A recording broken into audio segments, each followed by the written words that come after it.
Nama saya Vishal Lagi Shantiran dan nombor matrik saya 225387.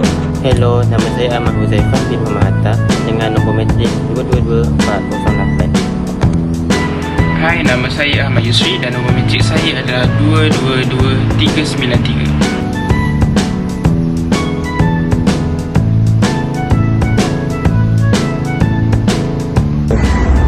Hari ini saya berada di Kuala Lumpur, di mana terletaknya Kuala Lumpur Convention Center yang terletak di tengah-tengah Kuala Lumpur.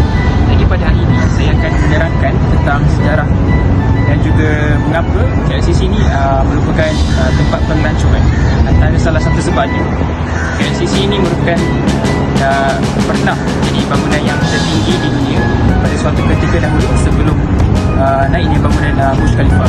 Jadi KLCC ini anda dapat di belakang dan juga anda ini dan kanan anda akan nampak banyak foreign di mana orang luar negara datang ke KLCC untuk melihat bangunan ini. Dan untuk cerita belakangnya pula, bangunan ini disiap pada tahun 31 Ogos 1949 pada waktu zaman Perdana Menteri keempat iaitu Tun Dr. Mahathir. Jadi yang pertama kita dapat lihat di mana budak-budak, kanak-kanak serta dan juga orang dewasa, tak kisah pelbagai bangsa, mereka telah datang ke sini untuk melihat bangunan ini yang merupakan bangunan tertinggi di suatu ketika dahulu. Dan kalau kita sekarang ia adalah bangunan yang tertinggi yang kelima. Jadi jika anda lihat di sini terdapat pelbagai bangsa, di China, di India, ada Jepun, ada Korea, ada orang Europe. Dan seterusnya saya akan paskan ini kepada rakan saya. Soal selepas mendengar berkaitan dengan sejarah kenapa KLCC dijadikan tempat pelancongan, so mari kita pergi melawat kenapa KLCC dijadikan tempat buat para pelancong kiranya mereka akan datang ke Malaysia. So let's go. So jadi salah satu sebab kenapa KLCC dijadikan sebagai pusat pelancongan adalah disebabkan adanya petrol sales. Petrol sales ini menjadi salah satu tumpuan utama kenapa pelancong datang ke KLCC, kerana di situ mereka dapat mengisi masa lapang mereka untuk mengetahui benda-benda baru berkenaan dengan sains, dan ia juga salah satu aktiviti menarik untuk sesiapa ibu bapa untuk membawa anak-anak mereka ke sini sebagai aktiviti di sekolah.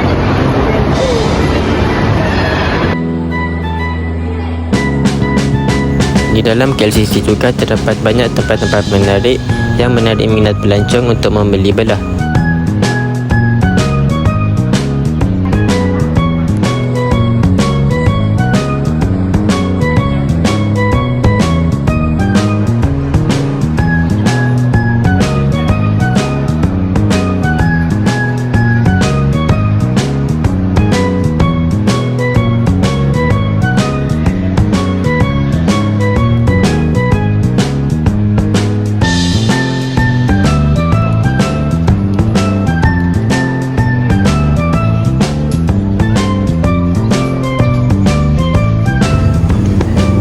Di sini juga terdapat taman rekreasi yang berkeluasan 50 ekar yang direka oleh arkitek Brazil iaitu Roberto Belmarx, yang bertujuan untuk mewujudkan pemandangan hijau di menara berkembar Petronas ini.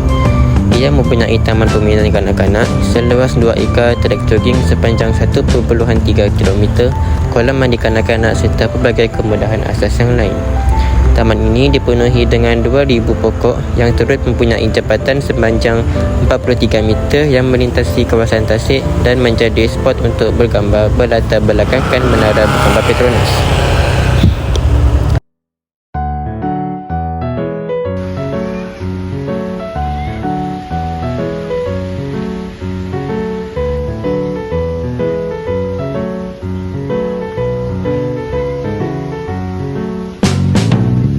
Seterusnya kita ada Dewan Philharmonic Petronas.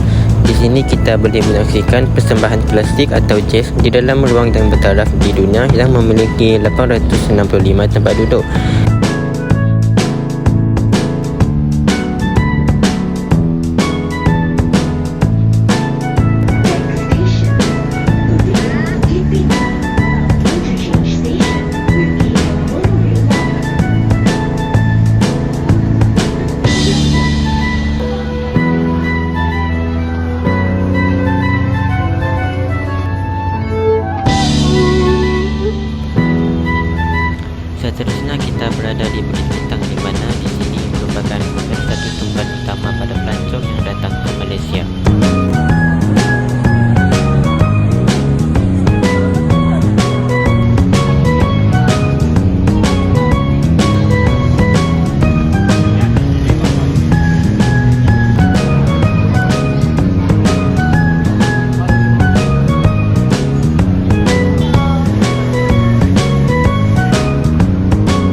Malaysia transitnya pengen jalan-jalan sekalian.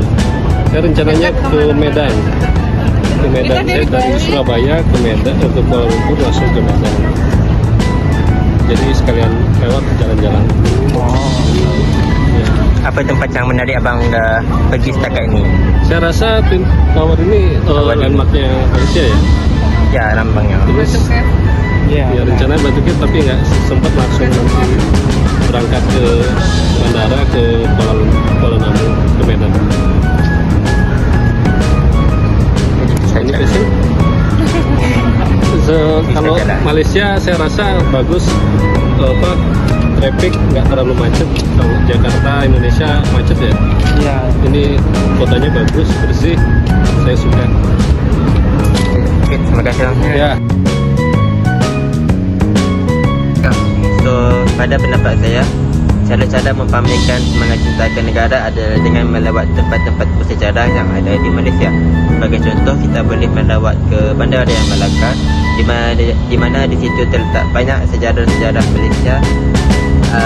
Sebagai contohnya Kota Formosa yang menjadi sebagai kubu Portugis satu masa dahulu ketika menjajah Melaka. Dan di Kota Melaka juga kita dapat melihat bagaimana prajurit-prajurit Melaka dulu menghalau penjajah-penjajah asing untuk memerdekakan negeri mereka dan negara Malaysia sendiri. Selain itu, kita boleh pergi melawat ke Museum Negara, di mana di situ kita boleh mengetahui banyak sejarah negara yang ada di Malaysia.